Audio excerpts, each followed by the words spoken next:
I mean, so I feel like both conservatives and progressives would have. And I was going to say, and the data now shows that in our current moment, class mobility is very low. And this notion of saying, I deserve it.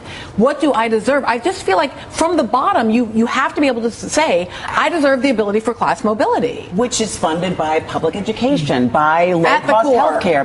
Which is enabled by taking risks. And that was the big thing that was missing from the What is riskier than living poor in America? Seriously. What in the world is riskier than being a poor person in America? I live in a neighborhood where people are shot on my street corner. I live in a neighborhood where people have to figure out how to get their kid into school because maybe it'll be a good school and maybe it won't. I am sick of the idea that being wealthy is risky. No, there is a huge safety net that whenever you fail will catch you and catch you and catch you. Being poor is what is risky. We have to create a safety net for poor people, and when we won't because they happen to look different from us, it is the pervasive ugliness. It is. Well, there's this other side. do that. There's the other side that, in fact, small businesses do take risk, of course, and we need a public policy. That's what makes entrepreneurs different from other smart, hardworking people. And my point was that was what's missing from the speech. You mean the entrepreneurs who build things all by themselves? They don't build them by themselves. They build them by employing other people. Yes, the ones that use the roads that all of us have access to, that the teachers have access to, but some of us go to Dairy Queen and some of us start businesses. I'm sorry, but the whole notion of job creators, consumers are job creators. We're the ones who help make business and who help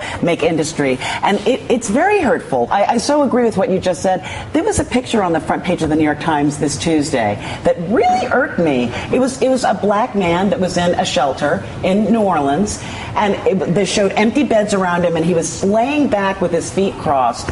And there was something about that picture to me that just looked like this is an example of some lazy person sponging off the largesse of other people. There are these pervasive things that are out there. They just are. Besides which, your premise, correct me if you disagree, your premise is that the person must be able to have all the wealth he can accumulate, as a reward for taking risks. And I guess my question is, how many vacation homes do you need? How many private jets do you need? I suspect that if people were to give a little bit back to the government that enabled them, that they would, in fact, still want to take those risks. I don't think that's the thought process of the small business owner that makes $250,000 a year. We've lost 220,000 small businesses in the last 10 years.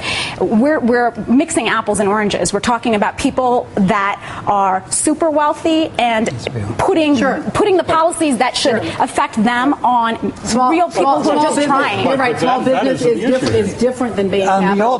But I'll also say 10 years. President Obama has been president less than 4. In just a moment, I'm going to take a breath, but first it's time for Weekends with Alex Witt.